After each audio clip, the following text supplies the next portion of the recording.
շարունակում են մարդիկ ստանալ եւ վերլուծել նախ Հայաստանը ստանում է ստանալ ուղերձներ այդ կապակցությամբ ցեղասպանության հայերի ցեղասպանության կապակցությամբ իսկ մամուլը եւ հասարակությունը շարունակում է քննարկել եւ փորձել վերլուծել փորձել հասկանալ վերաբերմունքը տարբեր հայտարարություններում արտացոլված վերաբերմունքը տվյալ երկրի տվյալ գործիչի հայոց ցեղասպանության վերաբերյալ բոլորը նշում են որ այո Միացյալ Նահանգների նախագահը ուղերձով դիմեց այդ մասին խոսենք քիչ ավելի ուշ անգամ Էրդողանը այսպես թե այնպես այսպես մանիպուլյացիայով թե ինչպես դա դրա մասին էլ խոսենք դիմեց բայց Պուտինը լուր էր Պուտինից ոչ մի ուղերձ չեղավ սկսենք այդտեղից ինչու Ռուսաստանը 110-րդ տարելիցի կապակցությամբ որևիցե ուղերձով չդիմեց Հայաստանին, հաջորդին Հայաստանի իշխանություններին։ Կարծում եմ պատասխանը այդ բարձր Ռուսաստանի Դաշնության համար Հայաստանի հետ հարաբերությունների մակարդակը շեմը հիմա նվազեցված է ըստ էության։ Եվ դիվանագիտական հարաբերություններ այն ինչ որ դուք թվարկեցիք վերաբերվում է պետությունների միջև դիվանագիտական էթիկայի կանոններին, այսպես կարելի է ասել, եւ Ռուսաստանի Դաշնությունը չի համարում Հայաստանի այդպիսի ուղերձով դիմել, նշանակում է, որ դիվանագիտական շեմը հարաբերությունների նվազեցված է։ Այստեղից որևիցե հետևություններ են արվելու, դուք կարծում եք սա այսպես համարյա թե դեմարշային էր, ցուցադրական էր դա։ Չէ, դա իրողություն է, որը կա։ Որը հատուկ ընդգծվեց Պուտինի կողմից։ Ճիշտ է, Մարիա Զախարովան ինչ որ ձևակերպումներով ձեր ցավը մեր ցավն է, այսպիսի ձևակերպում եղավ իհարկե, բայց դա եղավ անգամ ոչ արտգործնախարարության կողմից, այլ Մարիա Զախարովայի արտգործնախարարության ներկայացուցիչի կողմից։ Մի խոսքով դուք կարծում եք, որ դա արտացոլում է, ինչպես եւ նշեցի, բոլոր հայտարարություններից փորձում են հասկանալ տվյալ երկրի վերաբերմունքը Հայաստանին, արտացոլում է այն վերաբերմունքը Ռուսաստանի Դաշնության, որը որ սկիզբ առավ Վլադիմիր Պուտինին նախագահի պաշտոնին վերադառնալու երկրորդ անգամ վերադառնալու օրվանից եւ շարունակվում է այսօր բոլոր տեղի ունեցած իրադարձությունների շարքով Ռուսաստանի Դաշնության համար ռազմավարական գործընկեր պետությունը Թուրքիան է եւ Ադրբեջանը եւ ոչ Հայաստանը։ Հայաստանի հետ դիվանագիտական հարաբերությունների շեմը նվազեցված է։ Շնորհակալություն։ Դա մենք խոսում ենք մի այնպիսի նյուանսի մասին, հա, դիվանագիտական էթիկետի ոլորտից։ Իսկ այն իրադարձությունները, որոնք տեղի ունեցան այս տարիների ընթացքում, Արցախի, պես ասենք, կատաստրոֆան, որտեղ Ռուսաստանի Դաշնությունը գլխավոր դերակատարն էր։ Դա նշան չի, որ Ռուսաստանի Դաշնության համար վաղուց ռազմավարությունը փոխվել է եւ այսպես ասած այն ինչ որ մենք հիմա տեսնում ենք բացահայտ բոլորը կարան տեսնեն այն ժամանակ մենք դրա մասին ասում ենք որ հույսեր մի կապեք Ռուսաստանի Դաշնության հետ մեզ չէին ուզում լսել ասում էին չէ բա դարավոր հարաբերություններ երկու դար բարեկամություն Պիսի բաներ արդեն չկան Դուք այնպես եք ասում թվում է թե կամ հարցի ձևով կամ այսօր հույսեր կապում է Հայաստանի իշխանությունները երևի թե ստեղ պետք է տարանջատել իշխանությունները եւ հասարակությունը իր ամբողջությամբ Իշխանությունները շարունակում են այն կուրսը որով շարժվել են իրենք հավատարիմ են Ռուսաստանի քաղաքականությանը սպասարկում են Ռուսաստանի քաղաքականությունը արտաքին հարաբերություններում իսկ Հայաստանի ընդդիմությունը հանրությանը առաջարկում է ծրագրեր, այսպես ասած բարելավելու, հա, Ռուսաստանի հետ հարաբերությունները հետ բերելու, այսինքն դա դատարկ բաժակից դատարկ բաժակ ինչ որ լցնելու կոնտենտ չունեցող քաղաքական բովանդակություն չունեցող գործունեությունն է հուզական եւ հանրության իներցիայի վրա, հանրային գիտակցության իներցիայի վրա խաղացող քաղաքական ծրագրեր են։ Հայաստանի եւ Ռուսաստանի միջև հարաբերությունները ապագա երկարատև ժամանակ գտնվելու են այս վիճակում կամ ավելի վատ։ Դե այստեղից Դա չի նշանակում, որ Հայաստանի այսօրվա իշխանություններն են դրա պատճառը, ես այն կարծիքին եմ, որ այսօրվա իշխանությունները արեցին Ռուսաստանի Դաշնության քաղաքականությունը սպասարկելու հարցում ավելին, քան նախորդ բոլոր իշխանությունները։ Դա մենք քննարկել ենք ձեր եթերում, որ ոչ Լևոն Տեր-Պետրոսյանը, ոչ Ռոբերտ Քոչարյանը, ոչ Սերժ Սարգսյանը ի կատար չարեցին Ռուսաստանի Դաշնության ծրագիրը ռուսական զորքերը Արցախում տեղակայելու։ Դա արեց միայն Նիկոլ Փաշինյանը։ Գնաց այդ ծրագիրը սպասարկելու որոշումը կայացրեց ըստիս դեռևս 19 թվականին, 18 թվականի դեկտեմբերի ընտրություններից հետո եւ քայլ առ քայլ իրականացրեց դա, նպաստեց պատերազմի, այսպես ասած, սկսելուն ծավալմանը, որտեղ առանց դրա ռուսական զորքերը չէին կարող մտնեին եւ տեղակայվեին Արցախ, այսինքն այդ ծրագիրը ենթադրում էր պատերազմ, ենթադրում էր որոշում ռուսական զորքերին համաձայնություն տալ այնտեղ, բայց դա ավելի մեծ կոնտեքստում ենթադրում էր հրաժարվել Մինսկի խմբի համանախագահների պաշտոնական առաջարկներից, անպագորգոր ռազմատենչ հայտարարություններով մթնոլորտ ստեղծել Ադրբեջանի ռազմական ագրեսիան Արցախի դեմ արդարացնող եւ այլն։ Մենք բոլորը տեսել ենք։ Մենք տեսել ենք ինչպես 19 թվականին Հայաստանի սրվա կառավարությունը հրաժարվեց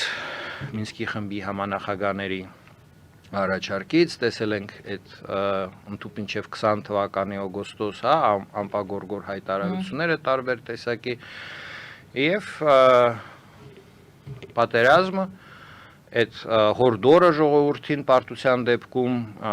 պարտված չզգալ, հիշում եք, չէ՞, եւ այլն, քայլերի հերթականությունն է, որը բերեց այսօրվա դրության։ Այսինքն եթե քաղաքական գործիչների մակարդակով վերլուծել, Նիկոլ Փաշինյանը միակն է ամբողջ նորաստեղծ անկախ Հայաստանի պատմության մեջ, ով նման աշխարհքաղաքական ծրագիր վերցրեց կատարեց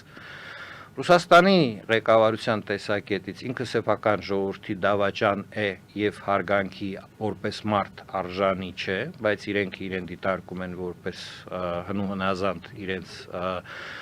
այսպես ասած ցանկությունները կատարող Հայաստանի նկատմամբ իր անձնական գործոն չի դիվանագիտական էթիկայի մակարդակը պահպանելու համար եւ երբ որ Պուտինը ուղերձ չի ուղղում Հայաստանին, դա ուղերձ է Ադրբեջանին եւ Թուրքիային, չէ՞,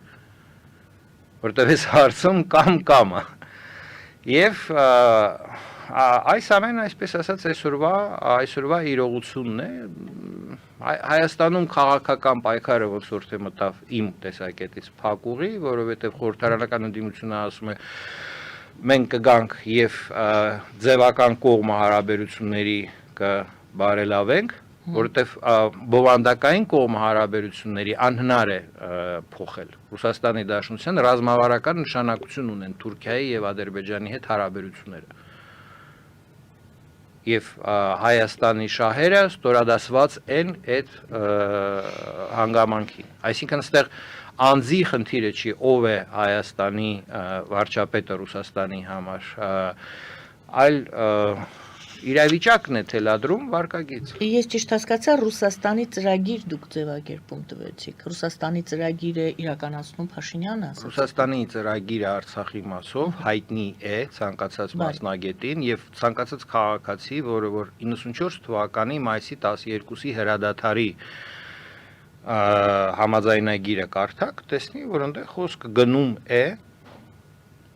որ պիտի տեղակայվեն ինչ որ զորքեր, որոնց հարցը պիտի Մոսկվայում քննարկվի, այսինքն հասկանալի է, որ ռուսական զորքեր եւ նրա մասին, որ ռուսական զորքեր պիտի տեղակայվեն, նախատեսված էր, որ տեղակայվեն, բազմիցս տարբեր գործիչներ արտահայտվել են, այսինքն դա ինչ որ այսպես դավադրության տեսության Սյունիքի մասին եք խոսում դուք հիմա։ խոսքը 94 թվականին 94 թվականից։ Հիմա ես շփման ուզում եմ գծում գալ- ռուսական Այո, զորքերի բարի։ տեղակայման Հիմա- մասին է 94 թվականից Ռուսաստանի Դաշնությունը այդ ծրագիրը ունեցել է, այդ ծրագիրը չի կատարել Լևոն Տեր-Պետրոսյանը, չի կատարել Ռոբերտ Քոչարյանը, չի կատարել Սերժ Սարգսյանը, Նիկոլ Փաշինյանը, այդ ծրագիրը դարձրեց իրականություն։ Այ իմ հարցը Դարձրեց, հաջորդին չէ՞ է։ իրականություն։ Ծրագիրը շարունակվում է, թե ծրագիրը ավարտվեց։ Ծրագիրը ավարտվեց Արցախում էթնիկ զտումով։ Ոչ 9-րդ կետի դեռ Այդ իրագործամ։ արդեն Այսինքն ծրագիրը շարունակեն է։ այսպես ասած Ձեր գնահատմամբ ծրագիրը բաների ավարտված համար է, էլի, լայն զանգվածների համար։ Փաշինյանը իրեն հատկացված հատվածը ծրագրի Այդ կատարեց։ 9-րդ կետը ինչի են բան անում, որ ասեն, տեսեք Փաշինյանը դա չի կատարել հերոս տղա է։ Չէ, ես հարցնում եմ ծրագիրը ավարտված է թե ոչ։ Ենթատեքստը։ Ծրագիրը Փաշինյանը հայեր կան Ամերիկ Արցախում։ ունի դեռ այդ ծրագրով, թե ոչ։ Տեղահանված են Արցախից հայերը։ Ադրբեջանը ստացավ ուժով լիարժեք հսկողություն Լեռնային Ղարաբաղի նախկին ինքնավար մարզի տարածքի նկատմամբ։ Ստացավ։ Դա էլ Ռուսաստանի Ադրբեջանի միջև գործարքի էություններ, բովանդակություններ, դրա համար քայլ առաջին հարկավոր էր ռուսական զորքերի տեղակայումը, արդեն տեսնում ենք, որ դրա համար էր դա հարկավոր, եւ երկրորդը շրջափակման էթնիկ զտման միջոցով հայերից մաքրվեց Լեռնային Ղարաբաղի նախկին ինքնավար մարզի տարածքը, հանձնվեց Ադրբեջանի հսկողության տակ ռուսական զորքերի, այսպես ասած, անմիջական մասնակցությամբ, եւ այսօր տեսնում ենք, որ Հայաստանի իշխանությունները պատրաստ են առանց նախապայմանների Ադրբեջանի հետ կնքել խաղաղության պայմանագիր, դա էլ ինչ է նշանակում, որ Արցախի ինքնորոշման հարցը որպես նախապայման Ադրբեջանի հետ խաղաղության պայմանագիր կնքելու համար այսօրվա իշխանությունների համար գոյություն չունի, չէ՞։ Եվ իրենք պատրաստ են լեգիտիմացնեն հայերի էթնիկ զտումը Արցախում։ Ինչով են հիմնավորում, ասում են հանուն ձեզ։ Այն ասում են ձեր անվտանգության, ձեր խաղաղ ապրելու համար մենք պատրաստ ենք մեր քույրերին եւ եղբայրներին Արցախից իրենց իրավունքների ոտնահարումը զոհաբերել, որպեսզի լավ լինի։ Բան չլինի, պատերազմ չլինի։ Սա է ամբողջ, այսպես ասած, պարզ պրիմիտիվ բանաձևը, հանրությունը այստեղ բարոյական խնդրի առջև է կանգնում, որտեղ ուզում եք լավ ապրել, խաղաղ ապրել, հա։ Դե ուրեմն ձեր կողքինը ձեր հայրենակիցը բոմժ պիտի լինի։ Համաձայն եք այդ գնով խաղաղության մեջ ապրել։ Մեր հանրությունը դիլեմայի առջև է, ասել այո համաձայն ենք անբարոյական զգացմունք առաջացնում նորմալ մարդկանց մասին է խոսքը, չէ՞։ Այդ գնով լավ ապրել։ Ձեր հարևանին, այսպես ասած, հայրենակցին տրորում են, դուք ձեր այսպես խախանդ կյանքը պահպանելու համար ձեն չեք անում, չէ՞։ Մոտավորապես հանրությունը բարոյական, բացի քաղաքական, սահմանադրական, չէ՞, տեսնում ենք ճգնաժամից նաև բարոյական ճգնաժամի մեջ է գտնվում, դեպրեսիա է մեծ Հայաստանում եւ Սփյուռքում։ Պես չի։ Մոտավորապես 10 օրից հետո Փաշինյանը պետք է գնա Մոսկվա այդ հայտնի շքերթին մասնակցելու համար։ Սա, եթե դուք ասում եք, որ վատ են գնահատական եք տալիս կամ խնդրեմ գնահատական տակ հայ-ռուսական հարաբերություններին, սա ռեֆլեքսիա է, ինչու է գնում, եթե որովհետև Ռուսաստանը կարա բանուտեղ չդնի Հայաստանին, իսկ Հայաստանը ինչի պիտի այսօրվա իշխանությունները իրենք ինչի պիտի դեմարշ ցուցաբերեն Ռուսաստանի դեմ։ Հիմա քննարկվում է այդ հարցը, ցուցաբերել դեմարշ, խորհուրդ են տալիս այդպեսի, բայց Փաշինյանը ինչի պիտի դեմարշ անի։ Այդքան բանը արած Ռուսաստանի հետ միասին սեփական ժողովրդի դեմ, այնա այնտեղ 4200 ըստ պաշտոնական տվյալների զոհված եւ անհայտ կորած մեր հայրենակիցներ։ Որոշումներ են, չէ՞ դա եղել այդ ամեն ինչը դնել այդ ծրագրի կատարման։ Ու պիտի այդ ամբողջ ներողություն բանը կերած վերջում դեմարշ մատուցեն մայիսին ինչ գնան բանի, ես չեմ կարծում, որ պիսի հարց առհասարակ Փաշինյանի համար գոյություն ունի։ ինքը իհարկե պիտի գնա իր տրամաբանությամբ։ Այն ինչը որ իրեն շանտեղ չեն դնում, ուղերձ չեն ուղարկում, այդ իր, այսպես ասած, իրողությունն է, որի մեջ ինքը պիտի ապրի, որովհետև Յանի ջան, դա նաև կանոն է դասագրքային, ով որ սեփական ժողովուրդը դավաճանում է, թեկուս այդ ծառայությունը մատուցում է թշնամուն կամ հակառակորդին կամ եսիմում, այդ ում որ ինքը մատուցել է այդ ծառայությունը, իր նկատմամբ վատ է վերաբերվել, մարդկային առումով, էթիկայի առումով։ Դավաճաններին չեն հարգում։ Նույնիսկ նրանք, ովքեր որ օգտվում են իրենց ծառայություններից եւ եթե էտիկետի գոնե, հա, խնդիր կարար լիներ հանուն երկրի ղեկավարի եւ դրանից ելնելով դիվանագիտական էթիկան պահպանվեր, դա էլ այսօր չկա, որովհետեւ բա ում հարգես Ռուսաստանի Դաշնության տեսակետից։ Բայց այնտեղ պարտավոր է լինի ներկայացական ինչ որ մի հատ շարք, բոլորին այնտեղ ում կարան հավաքելու է Ռուսաստանի Դաշնությունը իհարկե Հայաստանը այն ցանկում է, ում ներկայությունը այնտեղ պիտի լինի։ Այսինքն իրենք այդպես են, չէ՞, նայում այդ հարցին։ Իրենց պետք է որ հարթակի վրա 100 հատ ենթադրենք գործիչ կանգնի։ Մասովկա։ Իրենք ում չեն ասի, չէ, դու մի արի, լավ։ Բոլորին, եթե Տրամպին էլ կարողանային հրավիրեին կամ մոտեցումը որն է, ինչքան շատ մարդ գա, այդքան իրենց իմիջային բանը բարձր։ Հիմա կարա Փաշինյանը դեմ դուրս գա, ասի չէ, ես հիվանդացել եմ, չեմ գալի։ Ոմանք կարծում են, որ պիտի տենց ինչ որ մի դեմարշ ցուսաբերի, ես գտնում եմ, որ այդ անիմաստ բանա էս վիճակում էլի։ Անիմաստը դեմարշն է անիմաստ։ Անիմաստը այդ բոլոր բաներ էլի, արդեն ինձ համար ես այսպես եմ նայում էլի, բոլոր այն վատ բաները արված տեղ ինչ որ մի հատ ձևական բան Փաշինյանը պիտի ապրի իր կյանքով, կատարի իր քաղաքական պարտավորությունները բոլոր իր պարտներների առջև, Թուրքիայի, Ադրբեջանի, Ռուսաստանի, մենք էլ պիտի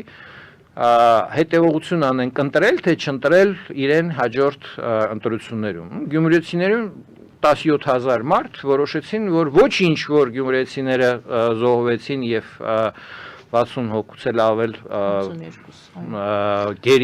գերավարված էին եւ անմարտկային պայմաններում գտնվեցին Ադրբեջանում։ Ոչինչ, մենք մեկա միևնույնն է կգնանք կընտրենք այդ ուժը։ Չէ՞։ Այստեղ այդ բարոյական խնդիրն է, դիլեման է, որի մասին ասեցի, որ գիտակցությունը հանրային սեփական ապահովությունը, սեփական, հա, շահերի մասին պատկերացումը բերում է նրան, որ մարդիկ ընտրում են այն ուժը, որի ծրագիրն է վնաս պատճառել հենց կամ այդ մարդկանց կամ, բայց դա միայն Հայաստանին այսօր չի վերաբերվում, մենք տեսնում ենք ԱՄՆ-ում այդ տեսակ քաղաքական վիճակ, երբ որ 52% ընտրողների ընտրեցին Դոնալդ Տրամպին, որը որ 100 օրվա ընթացքում մեծ վնաս պատճառեց իր ընտրողներին, չէ՞։ Գները թանկացան, խնայողությունները նվազեցին, արժեքը կորցրեցին բաժնետոմսերը, պարտատոմսերը եւ այլն։ Այսինքն դա պես սոցիալական երևույթ է։ Եվ այդ երևույթը իմ կարծիքով հետեւյալ բան ունի, որ պրոգրեսը, ընդհանուր սոցիալական պրոգրեսը, գիտատեխնիկական պրոգրեսը շատ արագ է զարգանում, իսկ հասարակական գիտակցությունը իներտ է, ավելի դանդաղ է զարգանում։ Եվ դաշտ է բացվում գիտատեխնիկական միջոցներով թեր գիտակցություն, քաղաքական գիտակցություն ունեցող մարդկանց մանիպուլյացիայի միջոցով, այսպես ասած, քաղաքական պայքարում օգտագործել։ Հիմար մարդուն հիմա մշակված են բոլոր, այսպես ասած, հնարքները, ինչպես հիմար մարդուն խաբել։ Առաջ դա անում էին հանցագործներ, խարդախներ, դրա համար քրեական պատասխանատվություն է նախատեսված հիմա դա անում են քաղաքական թիմեր։ Եվ ի սկզբանե, երբ որ գնում են ընտրությունների, իմ անձնական փորձից ես դա կարող եմ ասել, շատերը հենց այդպես էլ խնդիրը ձևակերպում։ Մենք ոնց ենք ընտրողին խաբելու, որ մեզ ձայն տա։ Սա իրողություն է։ Մարդիկ գնում են ընտրությունների, ինչ որ ձևով քվեարկում են, հետո ունենք ինչ որ ունենք։ Ընտրությունների հարցը կշարունակենք։ Դա փոխկապակցված են այդ հարցերը։ Հանրություն, աշխարհ-քաղաքական դասավորություն, գլխավոր խնդիրներ, ինչպես է այդ ամեն ինչը զարգանում։ Գովազդ եմ հայտարարում եթերում, սիրելի հայրենակիցներ, մի քանի վայրկյան հետո մենք նորից կվերադառնանք տաղավար, ես կընդունեմ ձեր հեռախոսազանգերը սիրով եւ կշարունակենք մեր զրույցը Անդրեաս Ղուկասյանի հետ, Հայ կառուցողական կուսակցության նախագահի։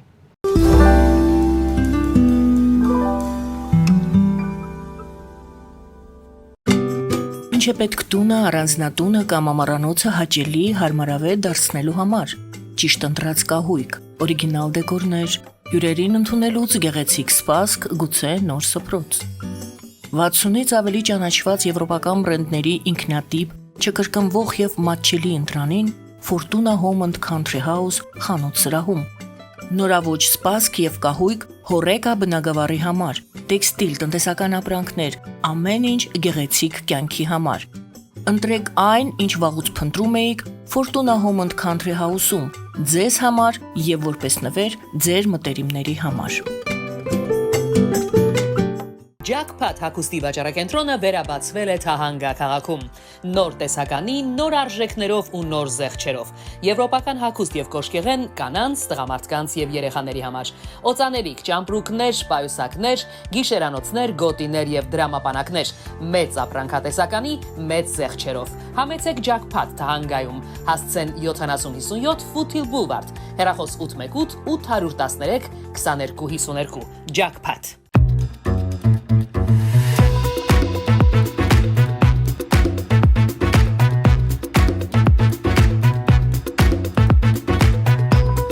Արարատ ռեստորան, ընտանեկան եւ ընկերական ժամանցի լավագույն հասցե, սիրված արտիստներ, հյուրընկալ մթնոլորտ, հարուստ ճաշացան, անմահական խորտիկներ, Արարատ ռեստորան, հասցեն անփոփոխ, սիրով սպասում ենք ձեզ։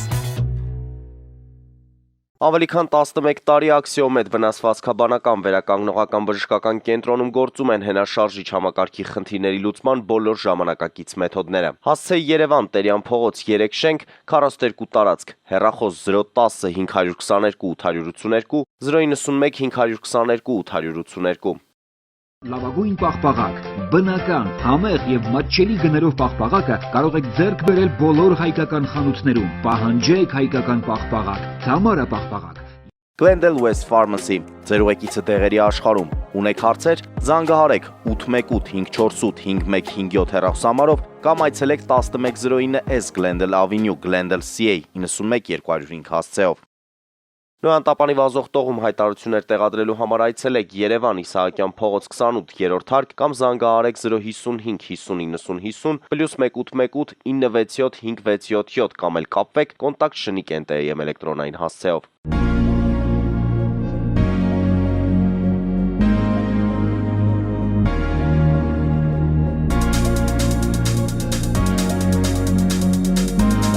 Տպագրեք ձեր գիրքը Նոյան տապան տպագրատանը, ինչպես նաև թերթեր, ամսագրեր, բուկլետներ եւ այլն։ Հասցեն քաղաք Երևան, Իսահակյան 28 առաջին հարկ։ Հեռախոս Հայաստանից +374 55 50 90 52, ԱՄՆ-ից 818 967 567։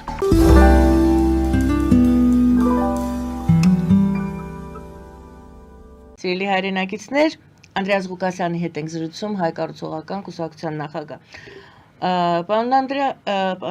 Անդրեաս Ղուկասյան, շատերը քննադատում են, մեղադրում են Դոնալդ Թրամփին այն բանի համար, որ նա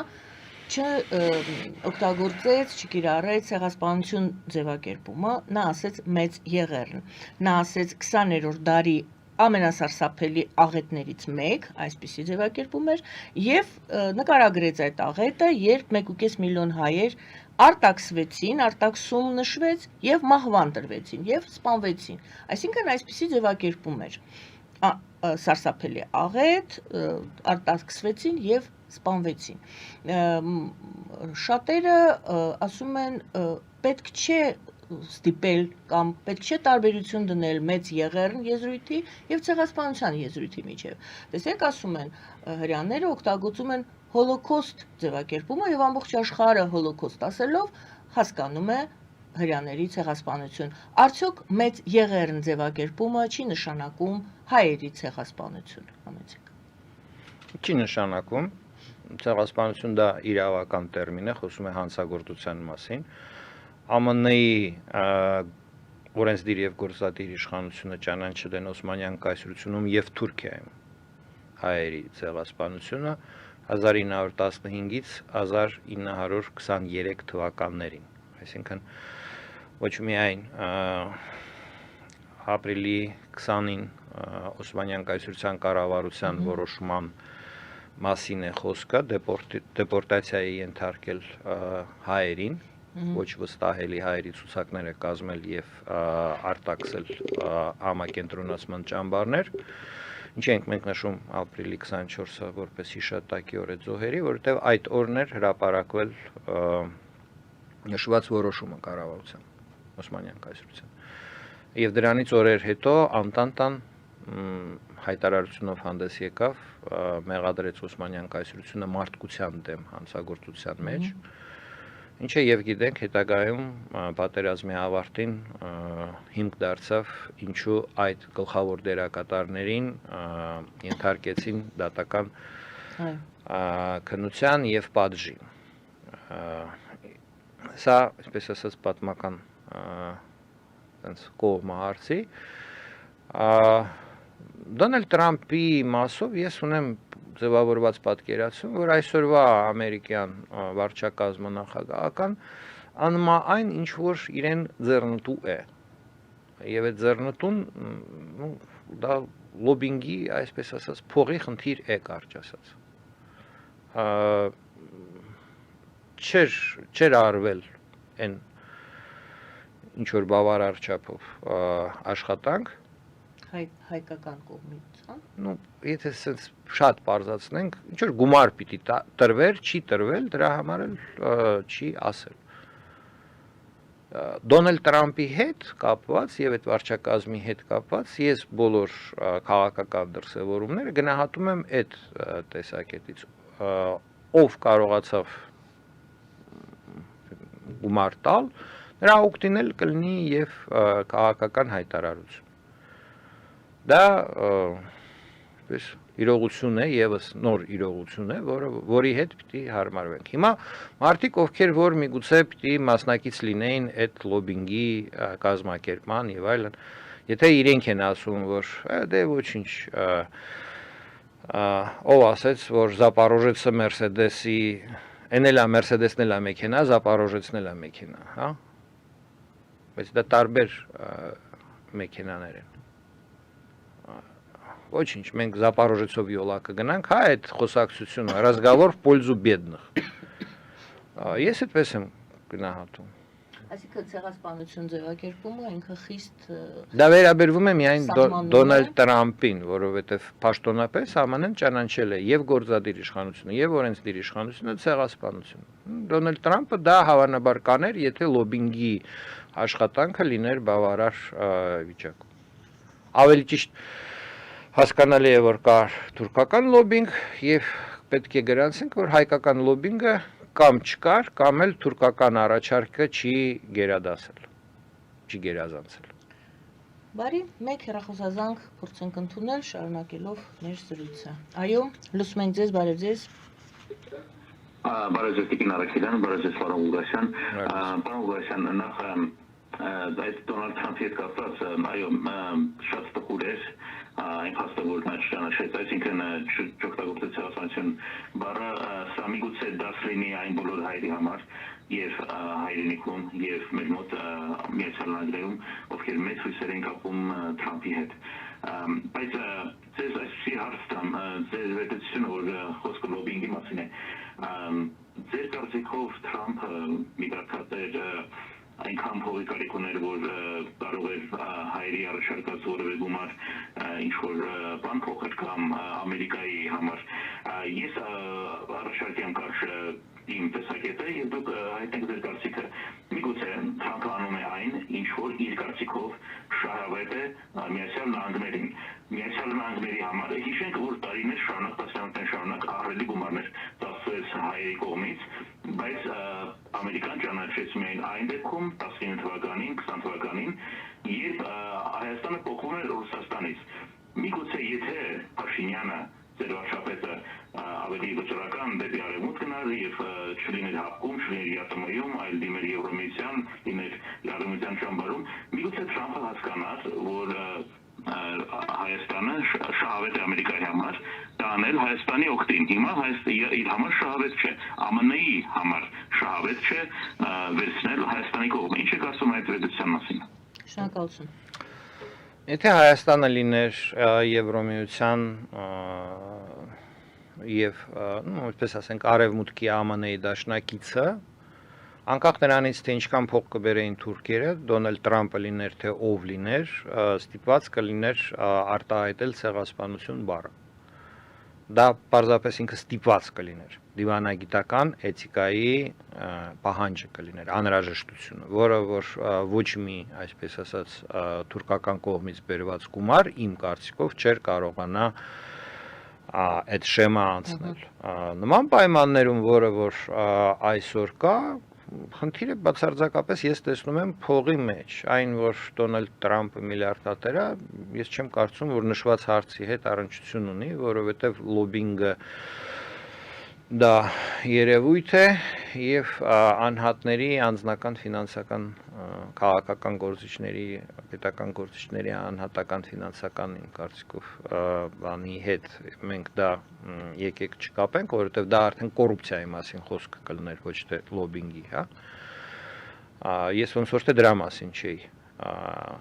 խոսում։ Ես չեմ ուզում այդպեսի բնդում անել։ Կոռուպցիայի հարցը, որպես գործընկեր, բայց գոյություն ունի լոբինգ, քաղաքական երևույթ է, պետական կառավարման մեջ երևույթ է եւ եկեք չխորանանք ինչ բան է լոբինգ, կամ մարդիկ գիտեն դրա մասին, կամ եթե չգիտեն հիմա չզբաղվեն բացատրելով։ Կոռուպցիան երբ որ պետական գործիչը իր պաշտոնը օգտագործում է անձնական շահ ստանալու, անձնական օգուտ ստանալու համար։ Լոբինգ երբ որ քաղաքական այս կամ այն որոշումը ընդունվում է ազդեցությունների տակ, լոբիստների ազդեցություն։ Մենք հիմա բացատրում ենք լոբինգը ինչ է։ Ոչ, բացատրում եք փող տալու հանգամանքը, փող տալու հանգամանքը լոբինգի, այսպես ասած, լոբինգով զբաղվում են լոբիստ ընկերությունները գումարների դիմաց։ Անվճար չի այդ ծառայությունը։ Լոբիստները պետական որոշումների վրա ազդեցություն ունեցող մարդիկ են, որոնք որ իրենց ծառայության համար վերցնում են շահագրգիռ կողմերից գումար եւ առաջ են տանում այս կամ այն շահագրգիռ անձի ցանկությունը պետական կառավարման համակարգի վրա ազդում են, որ ի օգուտ ի նպաստ այդ շահագրգիռ անձին ընդունվի որոշում։ Խոսքը գնում է օրինական որոշումների մասին։ Պարոն Ղուկասյան, որպեսզի մենք հիմա շատ իջանք էլի մեր խոսակցության մեջ, բացատրենք լոբիզմը ինչ է, կոռուպցիան ինչ է, հա։ Ոչ, ձևակերպումը, որպեսզի հստակ լինի ընկալումը ձեր ասացի, նորից ես նույն հարցն եմ տալիս, դուք ասացիք, որ ոնց որ թե հայկական, ես հարցրեցի հայկական կողմը ինչ որ բան չարեց, այդ նորից այդ հարցին պատասխանեք, բայց արդեն այս ամբողջ մի անգամ էլ պատասխանեմ։ Այո։ Ինչ որ բան չարեց, փող չտվեց, էլի։ Փող կամ բավարար չտվեց, հենց լոբիստներին փող են տալի, Գայանե ջան։ Նա լոբիստներին փող չտվեց, ոչ թե Թրամփին։ Այսքան ժամանակ դուք մտածում եք, որ ես կոռուպցիայի մասին եմ խոսում։ Այո, ես լոբիստ բառը 8 անգամ կրկնեցի մեր խոսակցության ընթացքում։ Եղավ, պարոն Ղուկասյան, հիմա արդեն ամեն ինչ իրենց տեղ է։ Իր տեղ ընկա, հա։ Շնորհակալություն։ Այսպեսի մի հարց։ Երեք չարաչոր այո ծառնակաբերդում տարբեր հարցազրույցներ էին վերցնում լրագրողները տարբեր մարդկանցից, հնչեց այսպեսի, չեմ ասում ինչ ու ով ասեց, բայց հնչեց այսպեսի միտք։ Հարց էր, արդյոք ճիշտ եք համարում կամ ինչու չեք ընդվզում, որ ցեղասպանության հարցը առաջնահերթություն չի համարվում Հայաստանի արտաքին քաղաքականության մեջ դիվանագիտության համար առաջնահերթ հարցերից չէ, պատասխանը եղավ շատ հետաքրքիր, ինձ համար ամենայն դեպս կուզենամ ձեր մեկնաբանությունը։ Պատասխանը դա արդարացրեց հետևյալ ձևով։ Նա ասաց, որ դիվանագիտությունը դա արքուվաճառք է, սակարկություն է։ Եթե ցեղասպանությունը դա անժխտելի փաստ է, դա չպետք է լինի քաղաքականության մեջ։ Եթե դա հայտնվում է քաղաքականության առաջնահերթություններում կամ քաղաքականության մեջ ցեղասպանության ճանաչմանը երևի ուղղված ջանքերը այդ մասին չէր խոսքը, բայց դա է հարցը։ Նշանակում է դուք դնելու եք սակարկության այդ խնդիրը եւ դա նշանակում է դու ինչ-որ բան ես տալիս, ինչ-որ բան ես ստանում, քեզ ասելու են ահա, դե եթե դու դա ուզում ես, արի ուրեմն հանձնաժողով ստեղծի, դու էլ ասելու ես չէ կամ հա, այսինքն սկսելու է սակարկություն։ Այդ իսկ պատճառով բացատրությունը այսպիսին էր, ճիշտ չէ, որպեսի ցեղասպանության ճանաչման խնդիրը լինի Հայաստանի արտաքին քաղաքականության, դիվանագիտության առաջնահերթ հարցերից մեկը։ Ո՞վ էր ասում։ Ես ասում եմ կապ չունի ով է ասում, դա պատասխան է, դա քաղաքացու պատասխան էր, պաշտոնյայի պատասխան էր, իշխող ուժի ներկայացուցիչի պատասխան էր, խորհրդարանական ընդդիմության ում պատասխաններ են, նշանակություն չունի։ Չէ, տվյալ դեպքում աբստրակտ միտք է մի խոսքով։ Աբստրակտ միտք է։ Ընդունենք որպես Ձեր եթերում մենք ներկայացրել ենք մեր կուսակցության իմ առաջարկած իմ հեղինակության համանadrության առաջարկ։ Հայաստանի արտաքին հարցերում մենք կառավարել ենք եւ համանadrության մակարդակով նորմ ենք առաջարկել, որ բացառում է ցեղասպանության ժխտման որևէ դրսևորում Հայաստանի պետական մարմինների գործիչների կողմից եւ Արցախի ինքնորոշման իրավունքի որևէ մերժում Հայաստանի պետական, այսինքն կա երկու, այսպես կարելի ասել, գաղափարական մոտեցում։ Այն ինչ որ դուք ասեցիք, սիրուն ձևով քողարկում է իհարկե էությունը, եւ այն ինչ որ ես ասեցի մի ժողովուրդ իր պետությունը ստեղծելով, որը որ ապրել է ցեղասպանություն եւ պետությունը, որը որ պատասխանատու է դրա համար, առ այսօր նույնիսկ սատիսֆակցիա, այսինքն հանցագործության ճանաչումը չի ուզում անել, այլ խոսք չի գնում կոմպենսացիայի եւ ռեստիտուցիայի, այսինքն վերականգնել վիճակը, որը եղել է մինչեւ հանցագործության կատարումը եւ այլն։ Այստեղ ես նորից վերադառնամ ԱՄՆ-ի այդ ցեղասպանության բանաձևը ճանաչման, ինչի են 15 թվական եւ 23 թվական, այսպես ասած, նշում, որովհետեւ արանքում կա Վուդրո Վիլսոնի իրավարար վճիռը այդ դասքում, որը չի իրականացվել Թուրքիայի կողմից ուժով։ Թուրքիան ագրեսիվ պատերազմ է վարել Հայաստանի դեմ, որպեսզի հարկադրի Հայաստանին հրաժարվել Վուդրո Վիլսոնի իրավարար վճռով սահմանված պետական սահմանից, այսինքն հրաժարվի ռեստիտուցիայից կամ կոմպենսացիայից ցեղասպանության համար։ Ցեղասպանության իրավական ձևակերպումը այդ ժամանակ դեռևս չկար, բայց որ դա հանցագործություն է մարդկության դեմ, կար քաղաքական պատկերացում, եւ որ այդ ինչպես եւ ցանկացած հանցագործություն, չէ, պետք է պատժվի մեկ եւ երկրորդը զոհին պետք է հատուցվի վաճառված վնասը երկուս։ Այս նյուանսները նշանակություն ունեն։ Հայաստանի հանրապետությունը, հայ ժողովրդի կողմից ստեղծված պետությունը իհարկե պետք է խրախուսի եւ իր արտաքին հարաբերություններում առաջնայնություն տա բոլոր այն պետություններին, ովքեր որ ճշմարտության, օրինականության կողմնակից են, այսինքն ճանաչում են հայերի ցեղասպանությունը եւ ավելին գտնում են, որ Թուրքիան ունի պատասխանատվություն Հայաստանի առջեւ։ Սա ոչ թե հանձնաժողովների ստեղծման կամ սակարկելու հարց է, կամ միգուցե եւ նաեւ հանձնաժողովների ստեղծման, այստեղ արդեն հարց ում հետ եւ ինչ հանձնաժողովներ։ Ինչ կազմով, հա։ Եվ ինչ կազմով։ Այլ խոսքը հետեւյալի մասին է։ Հայաստանի համար, Հայաստանի Հանրապետության համար, որոնք են բարեկամ պետությունները, ըստ ձեզ։ ակնհայտ է, չէ, որ հայ ժողովրդի համար բարեկամ պետությունները այն պետություններն են, որոնք ճանաչում են Արցախի ինքնորոշման իրավունքը, որոնք ճանաչում են հայերի ցեղասպանությունը Օսմանյան Թուրքիայում եւ Թուրքիայում, դատապարտելով որոնք գտնում են, որ Թուրքիան եւ Ադրբեջանը պիտի իրենց հանցավոր գործողությունները ուղղեն։ Դա հայ ժողովրդի բարեկամ պետություններն են։ Իսկ բարեկամ պետությունների նկատմամբ Հայաստանի արտաքին քաղաքականությունը ինչպիսին պիտի լինի։ Նույնը ինչ որ Պակիստանի նկատմամբ, որը որ առհասարակ Հայաստանի Հանրապետությունը չի ճանաչում։ Թե միգուցե պիտի այստեղ ես հիմա ընդվզում եմ սակարկելու բառի դեմ։ Իհարկե բարեկամ պետությունները Հայաստանում պետք է ունենան ներդրումների արտոնություն։ Պետք է ունենան։ Ակնհայտ է դա, չէ՞։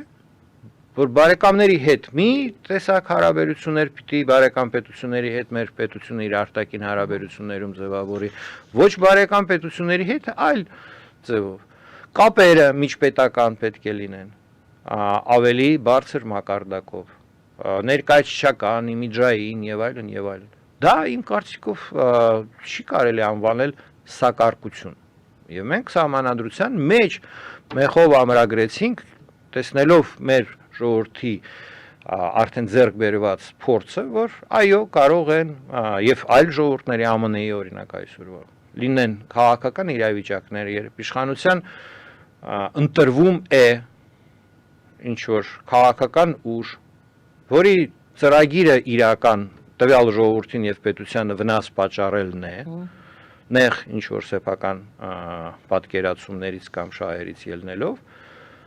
եւ ինչպես պաշտպանել ժողովուրդը իր սեփական ապուշությունից, որտեղ ժողովուրդը կարող է ընտրել նման ուժեր, որոնք որ գալիս են եւ խոստանում են, որ իմ ընտրելուց հետո խանութում հաջորդ օրը գները կիջնեն, հիպոթեկի տոկոսը կիջնի, պատերազմը մի օրում կավարտվի եւ այլն, չէ՞։ Բանկային ամնիստիան, հիշեցի։ Ես թարմ օրինակն եմ բերում, մեր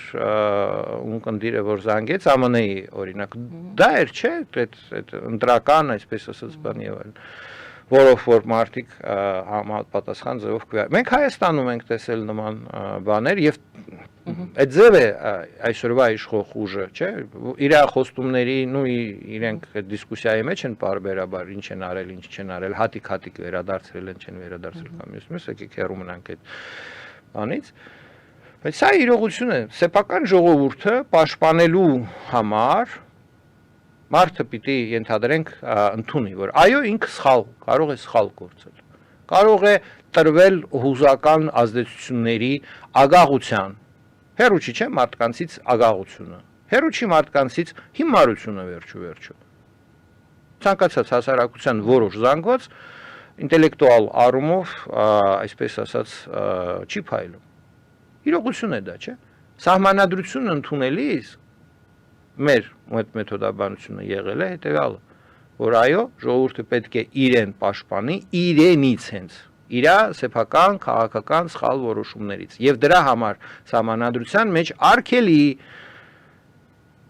մերժել Արցախի ինքնորոշման իրավունքը, արգելի ժխտել ցեղասպանությունը։ Առաջ թվում էր, որ այդ բաները անիմաստ է սահմանադրության մեջ ներգրավել, անիմաստ է այնտեղ ամրագրել, որ բարեկամ պետությունների հետ, որոնք որ ճանաչում են ցեղասպանությունը, հարկավոր է արտոնություններ տրամադրել եւ այլն, որովհետեւ ինքնին դա տրամաբանորեն այդպես պիտի լինի։ Ինչի այդ աստիճանի ինստրուկցիա գրես պետությանը, բայց կյանքը ցույց տվեց, որ ոչ։ Կարող են լինել գործիչներ, որոնք որ կգան եւ կսկսեն քաղաքականություն վարել, ցեղասպանությունը ժխտող, Արցախի ինքնորոշման իրավունքը մերժող, մեր ճշնամիների հետ ի օգուտ իրենց ինչ որ ծրագրեր առաջ տանող ի վնաս մեր բարեկամ պետությունների։ Չէ՞։ Այսօր ինչ է նշանակում 3 գումարած 3 բանաձևը, որպես ռեգիոնալ բան։ Դա միավորում Հայաստանի իր ճշնամիների հետ ընդդեմ իր բարեկամների։ Եթե այն տրամաբանությունը ընդունենք, որ Հայաստանի բարեկամներն են ցեղասպանությունը ճանաչող, հա, պետությունները եւ այդ առումով Թուրքիային ինչ որ պահանջներ ներկայացնող Եվրոմիությունը օրինակ ներկայացնում է Թուրքիային պահանջ ճանաչել ցեղասպանությունը ձեր կարծիքով ներկայացնում է, չէ՞։ Առանց հայերի ցեղասպանությունը ճանաչելու Թուրքիան չի կարող դառնալ Եվրոմիության անդամ։ Սա կարգում են իրենք։ Հիմա կարող են ինչ-որ այդպես փիլիսոփաներ ասեն, տեսեք, սա կարգում են, չեն սա կարգում։ Դա դիրքորոշում է։ Երբ որ մենք լսում ենք ինչ-որ գործիչներից, որ 3 գումարած 3 դա լավ է, որտեվ 3 գումարած 3 դա իրականում, այսպես կարելի է ձևակերպել, 3 գումարած 1 Ռուսաստան, Ադրբեջան, Թուրքիա եւ պատանդ վերցրած Հայաստան։ Ոչ Իրանը, ոչ Վրաստանը այդ բանաձևի մեջ գործնականում, այսպես ասած, չեն մասնակցում։ Եվ ինչ է սա։ 3 գումարած 3 պարզապես քողարկում է 3 գումարած 1 վիճակը։ Միավորվել մեր երկրի ճշնամիների հետ, մեր բարեկամ պետությունների դեմ, չէ՞, իրենց ցանկությունը Արցախի ինքնորոշման իրավունքը մերժելու, ցեղասպանությունը ժխտելու, առաջ տանելու հարցում։ Մեր ճշնամիներին մեզանից ուրիշ բան պետք չի։ Այս պահի դրությամբ պետք չի։ Միգուցե ավելի լավ բաներ, բայց հիմա մենք կարանք արձանագրենք, որ այսօրվա իշխանություններն են սակարկում այդ կարևոր հարցերը, որովհետև սահմանադրության մեջ չկա արգելք։ Դրա համար իրենք սակարկում են։ Այս վիճակը, որ այսօր կա, դա այո, սակարկություն է, երբ որ Հայաստանի ղեկավարությունը պատրաստ է պրեամբուլան սահմանադրության հանել, ճշնամիների պահանջով, չէ, բայց ասում է, չէ, դա մեր սեփական որոշումն է եւ այլն։ Դա ավելի վատ է, եթե հայ ժողովուրդ սեփական որոշում շատ ոգևորիչ էր ինձ համար։ Ապրիլի 24-ին մեծականակ մարդկանց հարգանքի տուրքը ցեղասպանության հուշարձանում, որը որ մենք տեսանք։ Ինչը վկայում է, որ հանրությունը, մեծամասնությունը մեր հանրության համամիտ չի այդ հենց իրականում հայ ժողովրդի համազգային հարցերի սակարկելուն։ Եվ այստեղ ես նորից ամփոփեմ, կա երկու ճանապարհ։ Նիկոլ Փաշինյանի եւ այսպես թիմակիցների ճանապարհը սակարկել, վերջնականապես վաճառել Արցախի ինքնորոշման իրավունքը եւ ցեղասպանության ճանաչումը Թուրքիայի եւ Ադրբեջանի վրա դիմացը ինչ ստանալով դեռ պարզ չի, խաղաղության պայմանագիր, բայց ոնց որ թե իրենք էլ չեն, այսպես ասած, հետաքրքրված այդ խաղաղության պայմանագիրը կնքելու։ Կամ էլ այն առաջարկը, որը որ մենք հնչեցրեցինք, ներկայացրեցինք ձեր եթերում, առհասարակ սահմանադրությամբ արգելել ցանկացած կառավարության դրանով զբաղվել եւ այսպես ասած սակարկելով զբաղվել, վաճառքով զբաղվել ցեղասպանության ճանաչման եւ Արցախի ինքնորոշման իրավունքի։ Դրանով զբաղվել, կային։ Այն ինչով որ զբաղվում է այսօրվա իշխանությունը։ Տրվում է սակարկությանը։ Եկեք ես Հիմա տեսեք ոնց ստացվեց, որ իմ պատկերացումով ստացվեց, որ այսօրվա իրավիճակում կա հնարավորություն սակարկելու, այն ինչը որ իրականում սակարկություն չի, քաղաքականությունն է, մատուցվում է, ես ինչի հարց տվեցի, ով է ասում, որովհետև ասողը շատ, այսպես ասած, վարժված մանիպուլյատոր է։ Ես դրա համար չեմ ուզում պրոպագանդեմ այդ մանիպուլյացիան, բայց գաղափարը ես ուզում եմ, որովհետև դա հիմա տարածվելու է եւ այդ գաղափարի շուրջ քաղաքականություն է ստեղծվել։ Ես ենթադրում եմ, որ այո։ Դրա համար դա բացարձակ է։ Դա նորից այն բանաձևն է հիմքում դրված, ինչպես խափենք ընտրողներին։ Սենց խափենք, նենց խափենք։ Մարդիկ հավաքվում, քաղաքական գործունեությունով ենք զբաղված։ Ինչով եք զբաղված, ոնց ենք խափելու մարդկանց։ Սակարկությունն եք ասում, բայց եկեք տեսնենք, իսկ սա կարելի է դիտարկել, այնինչ հիմա ես կներկայացնեմ, եւս սակարկություն, բայց նախապայման որպես սակարկություն Թուրքիայի կողմից։ Թուրքիայի արտգործնախարարությունը եւս հայտարարությամբ հանդես է եկել ապրիլի 24-ին այսպեսի ձևակերպում մենք մերժում ենք որոշ երկրների պաշտոնյաների կողմից 15 թվականի իրադարձությունների վերաբերյալ արված հայտարարությունները, հետո երկար ինչ-որ բաներ եւ ուրեմն մերժում ենք որոշ երկրների պաշտոնյաների ձևակերպումները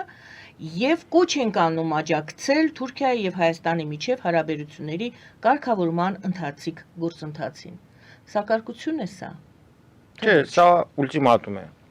Անկամ ավելի շատ ուլտիմատում է, նախապայման ուլտիմատում է։ Այո։ Տեսեք, Հայաստանի արտաքին քաղաքականության ցեղասպանության ճանաչման հարցում գագաթնակետը ինչու պիտի լիներ։ Բանաձև ՄԱԿ-ի գլխավոր վեղաժողովում, որի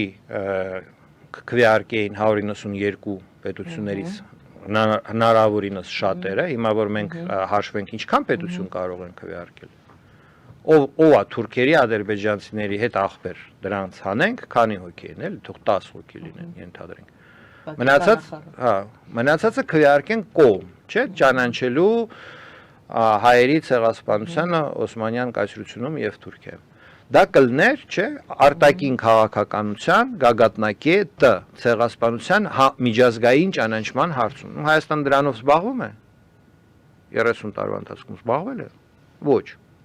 չի զբաղվել։ Չի փորձել ՄԱԿ-ում նման բանաձև քննարկել անդամ պետությունների հետ նախագիծ նախապատրաստել, դա աշխատանք, հանձնաժողով է, դա էլ կարելի է, չէ, հանձնաժողով համարել եւ այլ։ Եթե կա խնդիր Բուրկինա Ֆասոյին բացադրել, ուրեմն հանձնաժողով է պետք ստեղծել Բուրկինա Ֆասոյի հետ եւ բացադրել։ Չէ՞։ Որպեսզի այդ իսլամական պետությունները եւս հասկանան ինչի է կարեւոր ճանաչել հայերի ցեղասպանություն։ Այդ իրենց համար առաջնահերթ Աստծո արչև Ալլահի արչև, այսպես ասած, պատասխանատվության տեսակետից։ Ես դες օրինակ բերեցի, ինչով պիտի զբաղվի Հայաստանի իշխանությունները։ Հիմա անդրադառնանք Թուրքիային, դե Թուրքիան էլ շղթում է ցեղասպանությունը։ Նա ոչ միայն շղթում է ցեղասպանությունը։ Եթե թույլ տաք ես Էրդողանից էլ մի մեջբերում ներկայացնեմ, ժամանակը քիչ է մնացել, բայց անպայման ուզում եմ խնդրեմ դուք սա էլ ձևակերպեք։ Էրդողանը եւս ապրիլի 24-ին ցավակցություն է հայտնել, ինչպես նշում են այդ ցավակցության հասցեատերը, իբրև Թուրքիայի հայոց պատրիարքարանն է եւ Թուրքիայի հայ համայնքն է, բայց ես ձևակերպումները տամ։ Ուրեմն առաջինը Էրդողանը նշում է, որ ինքը հարգում է առաջին համաշխարհային պատերազմի դաժան պայմաններում զոհված օսմանյան հայերի հիշատակը, առաջինը ցավակցում է եւ հաջորդ ձևակերպումը։ Մենք դեռ ցավ ենք զգում մեր սրտերում, ասում է Էրդողանը, Օսմանյան կայսրության վերջին շրջանում տեղի ունեցած ապստամբությունների, հրոսակախմբերի գործողությունների եւ համաճարակների հետևանքով զոհվածների կորստի ցավը մինչ օրս զգալի է, ասում է նա։ Ինչի ասում է Էրդողանը, ում է նա ցավակցում։ Դա պետական դիրքորոշումն է Թուրքիայի Հանրապետության, որ Օսմանյան կայսրության կառավարությունը հանցավոր դիտավորություն ոչնչացնել հայերին, որպեսզի զրկել հայերին ապագայում ինքնորոշման հնարավորությունից չի ունեցել։ Ցեղասպանությունները, գիտեք, այսպես абստրակտ հանցագործություն չեն։ Որպես կանոն դասական առումով ցեղասպանությունը իրականացվում է որևէ ժողովուրդ քաղաքական կարգավիճակ ձեռք բերելու հնարավորություն ունեցող ժողովուրդ ոչնչացնելու համար։ Տարածքի խնդիր է կոպիտ ասած։ Չէ՞։ Արցախի օրինակով տեսնում ենք, չէ՞։ Կարգավիճակի հարցեր տարածքի, Ադրբեջանի համար տարածքի խնդիր էր, մեզ համար մարդկանց իրավունքի խնդիր էր։ Ինչպես ավարտվեց, ի շնորհիվ, Ռուսաստանի Դաշնության ավարտվեց մարդու իրավունքների ոտնահարումը։ Զարմանալի է։ Չէ։ Զարմանալի չի, որտեղ Ռուսաստանը առհասարակ բանուտեղ չի դնում մարդու իրավունքները եւ այլն։ Հիմա Թուրքիան նույնպես չի փայլում մարդու իրավունքների հարգելու հարցում եւ ցեղասպանության դրդապատճառը մենք, չէ, Օսմանյան կայսրությունում հայերի, կնհայտ է քաղաքական դրդապատճառը եղել է պարտվող Օսմանյան կայսրությունը ուզում էր ոչնչացնել հայերին, որպեսզի հետագայում պարտության դեպքում դուրս հաներ իրենց պետության տրողման հարցը։ Ուդրո Վիլսոնի իրավարար վճիռը այնուամենայնիվ չնայած այդ վճռագործության կայացրեց որոշում տրոհել, չէ, եւ սահմանեց համապատասխան։ Ուզում եմ ասեմ, այս ամեն ինչը շատ չափված, ձևած հարցեր են եւ Թուրքիայի իշխանությունները իրենք ընդգծված ամեն կերպ արարքում են մի քանի ուղղությամբ։ Առաջինը, որ իրենք իրավահաջորդը չեն Օսմանյան կայսրության, ուստի պատասխանատու չեն Օսմանյան կայսրության կառավարության հանցագործությունների համար, իսկ եթե հայերի արչև պատասխանատու են, ապա Օսմանյան կայսրության բոլոր տարածքում ստեղծված պետությունները համաչափ պիտի եւ այնտեղ Բուլղարիան եւ Բուլղարիան չէ, մյուս անջատված, այսպես ասած, առաջի համաշխարհային պատերազմից հետո եւ նոր ստեղծված պետությունները։ Սա մի պաշտպանության ուղղությունն է։ Երկրորդը փաստի հերկումը, մերժումը, ժխտումը։ Չի եղել տենց բան։ Այո, մարդիկ մահացել են համաճարակներից, ապստամբել են, ապստամբության արդյունքում, ապստամբությունների ճնշման արդյունքում զոհվել են եւ այլն։ Այսինքն, եթե այսպես շատ հստակեցնենք, Ռեջեփ Թայիփ Էրդողանի ասածը հետեւյալն էր։ 15 թվականի ապրիլի 20-ին Օսմանյան կայսրության կառավարության որոշումը հայերին տեղահանելու մասին, այսինքն ոչ նիբլագանաջոժնի, ոչ վստահելի, հայերի ցուցակներ կազմելու եւ արտաքսելու դեպի համակենտրոնացման ճամբարներ, այդ որոշումը օրինական էր։ Պարզապես ավարտելով մեր հաղորդումը կներեք հաղորդումը։ Ցավալի հետևանքների բերեց, բայց դա օրինական էր։ Իրա ասած այդպես։ Մնում է պարզել, թե ինչպես են մեկնաբանում նույն Էրդողանը 19-20 թվականների թուրքական ռազմական տրիբունալի ուրեմն դա էլ գիտենք, դա իրենք մեկնաբանում են որպես կապիտուլյացիայի արդյունքում պարտված կողմին պարտադրված իմպերիալիստական պետությունների կողմից պարտադրված ֆարս։ Շնորհակալ եմ, պարոն Ղուկասյան։ Շնորհակալություն սիրելի հայրենակիցներ, շնորհակալ եմ այսօրվա զրույցի համար, շնորհակալ եմ, որ դուք մեզ հետ եք այս ընթացքում, մեր հարցազրույցի ընթացքում Հայ կառուցողական կուսակցության նախագահ Անդրեաս Ղուկասյանն էր մեր զրուցակիցը, զրույցը վարում էր Գայանե Առաքելյանը, բարին ձեզ։